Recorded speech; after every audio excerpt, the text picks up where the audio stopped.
Rural Americans deserve access to the best of what our nation has to offer, especially healthcare. Across every state and every community, America's rural hospitals are the first line of defense, protecting our families, neighbors, and loved ones. No matter where you live, hospital care doesn't clock out. They're there 24 hours a day, 7 days a week, 365 days a year. Each year, America's over 5,000 hospitals care for millions of patients, providing 24/7 emergency care, delivering babies, cancer treatments, and other life-saving care that patients rely on. Behind every one of those patients are doctors, nurses, and caregivers working tirelessly to keep people healthy and safe. Hospitals are our community's lifelines. They employ our neighbors and keep our families healthy. But now, some in Congress are threatening access to care. Tell Congress, protect patient care to keep America strong. Don't cut rural health care. AI is incredible. It can teach you how to fry an egg and even write a poem, pirate style. Yarr! But it knows nothing about your work. Slackbot is different. It doesn't just know the facts. It knows your schedule.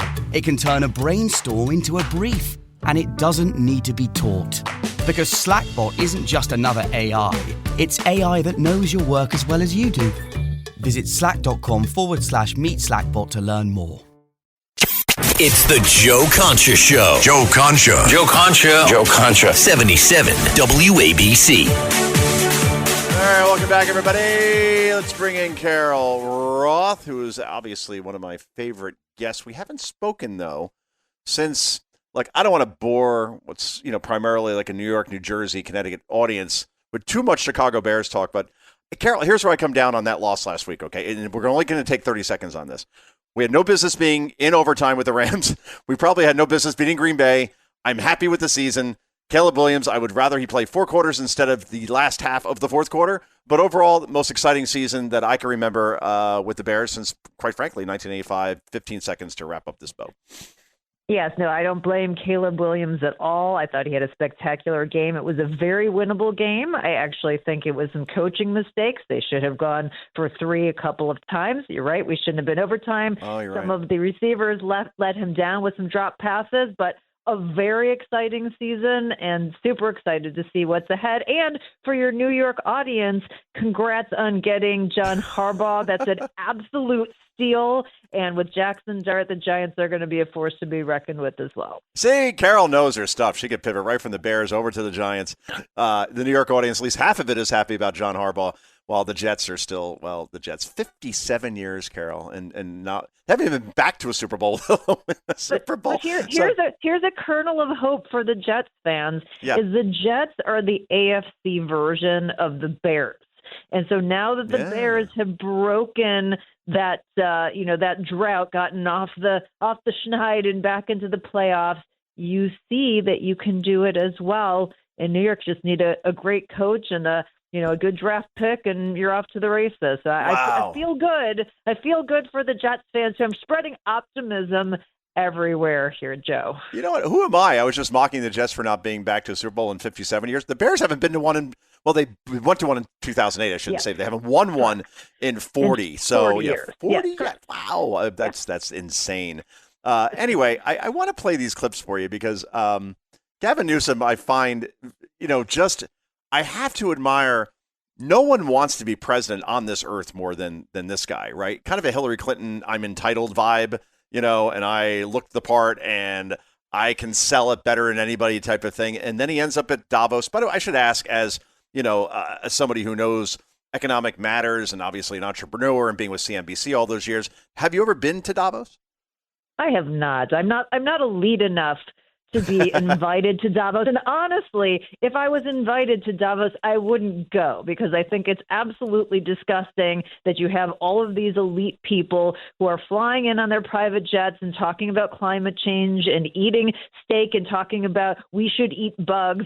It's just the ultimate hypocrisy of the elite. So I wouldn't want to be affiliated with it, even if they did send me an invite. My favorite thing is the annual photo of all the private jets lined up to fly into Davos, only to be lectured on climate change by Al Gore. Yes. That's the best thing ever. And they do it every year. You think, boy, we look pretty Every bad year. doing Clockwork. this. Yeah, clockwork. Every time. Also clockwork is, Gavin Newsom, what I've noticed, and this is a very tired kind of term or analogy, whatever you want to call it. It's totally the empty suit. Like I never hear anything in terms of like a solution that makes you go, that's pretty interesting if we do that, right? If we go about things this way. All he exists for is to troll Donald Trump. And the media cheers us on because that's what they do as well. And that's why he's now, at least if you look at most polls, the leading guy to be the Democratic nominee in 2028. Long time away, of course. We remember Rudy Giuliani obviously was the leading guy in 2008 to be a Republican nominee, or Hillary Clinton over Barack Obama. No one even talked about Obama in 2007 when she was supposed to be the nominee in 2008. So I know we're way ahead on this one. But here is Newsom at the World Economic Forum being interviewed by Ben Smith. And this is, instead of talking about some sort of economic policy that he believes will be great for the country if he becomes president, instead he reveals his new Trump signature knee pads. Yeah, really. This is cut 6. Go. They're the new Trump signature series knee pads. And they are available online. I told you the last one sold out. And I just want to sort of... It's a serious moment. It actually, but we laugh. Anyway, these are available and in bulk, too. Yeah, so it's like it's like a 2-drink minimum, like basically Gavin Newsom's going for at this point as far as the scare quotes comedy. Now, on the other side of this, Carol, I'm going to play for you Gavin Newsom during the same interview gets quite upset when Scott Bessent's comments, of course, that is the Treasury Secretary, making fun of him are read back to him. And Newsom just thinks that this is beyond the pale and totally classless, unlike, signature knee pads of Trump. This is cut number 5. Go. Treasury Secretary described you as Patrick Bateman meets Sparkle Beach Ken, the White House Communications Director. That was the U.S. Secretary of Treasury. I have a couple more, and then you can respond. The White House Communications Director called you Gavin Newsom and an official White House account, a federal government account, described you with I'd say very online sexual slur that people here probably don't want to hear at 8:30 in the morning. And you're, in some sense, responding in kind. And waving the knee pads around. Fire with fire. Do you think, should you? I mean, is that kind of discourse from you, from them, good for America? No, it's deeply unbecoming. Of course it is. It's not what we should be doing. So, knee pads, okay, but it's unbecoming when the Trump administration responds. I mean, this guy's a cartoon character, but he may be the next president of the United States, Carol. No, it's frightening. I mean, his entire being is a little bit frightening. He's what's considered a Nepo baby, right? He's only in the places that he's in because of who he is related to, not because he has any great amount of experience or, the qualities one might want in a leader to be able to do the things and be in the places that he has been. But we've seen politics before, and we know how that can happen and go the wrong way. But the fact that, that he's so hypocritical and he cannot see that, he's saying, oh, this is such a horrible thing. Here, let me do the exact same thing for you and bring my little one-liners. It's just really a pathetic showing. And it just says that the fact that this is the leading contender that the Democrats have is just, kind of a big head scratcher, especially when the Republicans have such a deep bench. A very deep bench, starting with J.D. Vance. We're talking to Carol Roth, by the way. She is an entrepreneur. Anything you want to promote, Miss Roth? There's always something new going on in your world. Yeah, I've got a great economic newsletter that's free. We've got about 20,000 readers at carolroth.com/news. So that's a good place if you want to really get into sort of economics, business, finance. It's a fun read I send out a couple times a month. All right, outstanding. So we are now, let's see if I'm doing the math right. We'll call it 9 months since Liberation Day, give or take a couple of days. April 2nd, of course, that was the tariffs. That war came into effect. Many folks, the Paul Krugmans of the world, were predicting, obviously, another global recession like he predicted back in 2016 after Trump won. Stock markets would crash like they did in 2008. This obviously would lead to much higher prices because, obviously, any costs from any tariffs that are charged to other countries will be passed along to the consumer. We heard all these things. Some, at the time, I said, seemed to be valid arguments, but it was also uncharted territory. Where do you come down as far as the impact of tariffs and if it was the right move by Trump moving forward as aggressively as he has? So you have to remember that Liberation Day took the tariffs and moved them to a stratospheric level, like particularly on China. It was no longer a tariff. It was an embargo. It was 145%. And then a whole slew of countries had tariff rates that were in the 40+%. And what happened then, not only did the stock market puke, the bond market puked, and that was walked back very quickly. Even on China, we're at a 20% rate now. Same thing, by the way, happened when Trump said that he was going to do tariffs on Greenland, on EU countries, in terms of them not supporting him going after Greenland. And then he walked that back as well.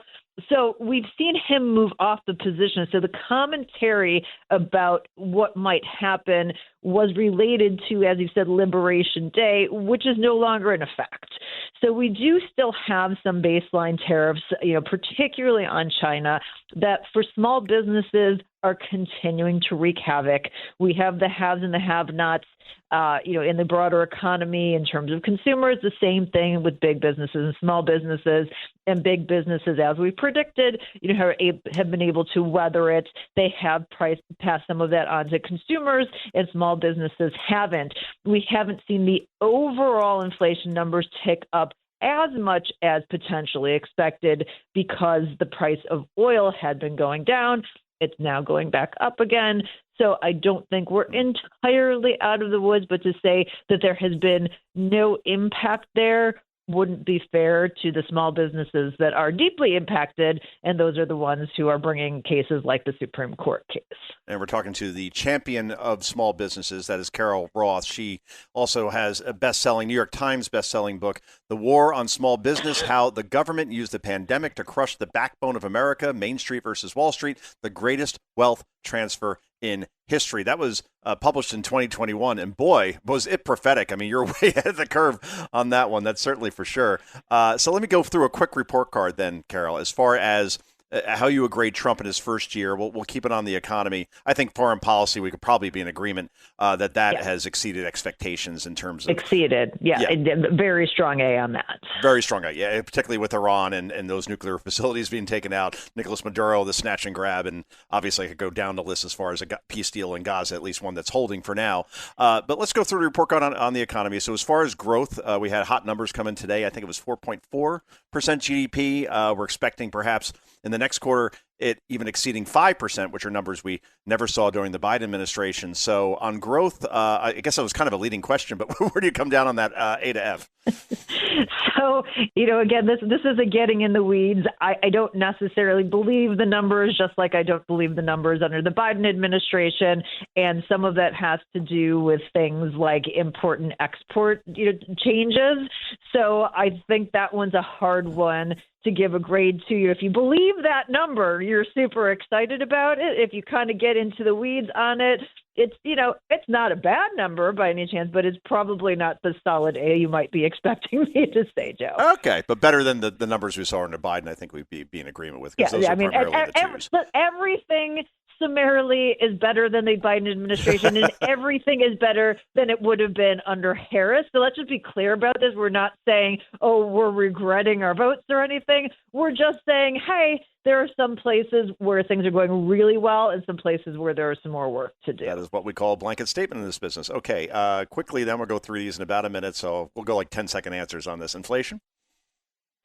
So inflation, I would say a B. Certainly it's come down. It's not where it needs to be, and concerns about it percolating back up again. Okay, very good. Wages?